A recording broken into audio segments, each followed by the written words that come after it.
Is your soil any good for planting? Hi friends, I've got here in this video some sharp points for you to note before planting any garden. This is your farmer named Riddell from Green Thumb, and right now guys I'm gonna show you how you can prepare healthy soil. If you're getting ready to go on a new garden venture, you need to prepare your soil to ideally house your plants.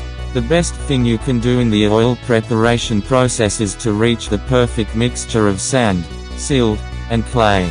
Preferably there would be 40% sand, 40% silt, and 20% clay.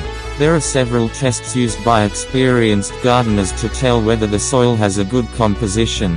First you can compress it in your hand.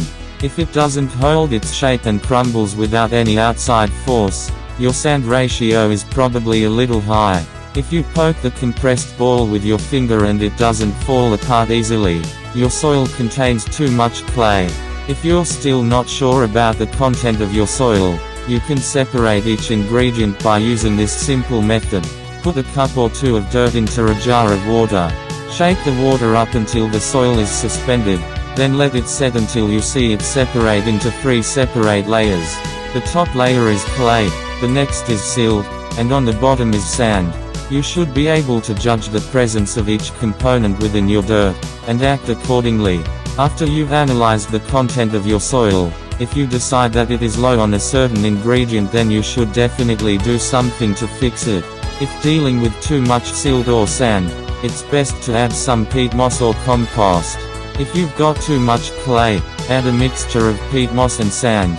The peat moss, when moistens, helps for the new ingredient to infiltrate the mixture better. If you can't seem to manage to attain a proper mixture, just head down to your local gardening store. You should be able to find some kind of product to aid you. Water content of soil. This is another important thing to consider when preparing for your garden. If your garden is at the bottom of an incline, it is most likely going to absorb too much water and drown out the plants. If this is the case, you should probably elevate your garden a few inches, 4 or 5, over the rest of the ground. This will allow for more drainage and less saturation. Adding nutrients to your soil is also a vital part of the process, as most urban soils have little to no nutrients already in them naturally. 1 to 2 weeks prior to planting, you should add a good amount of fertilizer to your garden. Mix it in really well and let it sit for a while. Once you have done this, your soil will be completely ready for whatever seeds you may plant in it. Once your seeds are planted, you still want to pay attention to the soil. The first few weeks, the seeds are desperately using up all the nutrients around them to sprout into a real plant. If they run out of food, how are they supposed to grow? About a week after planting, you should add the same amount of fertilizer that you added before. After this you should continue to use fertilizer, but not as often.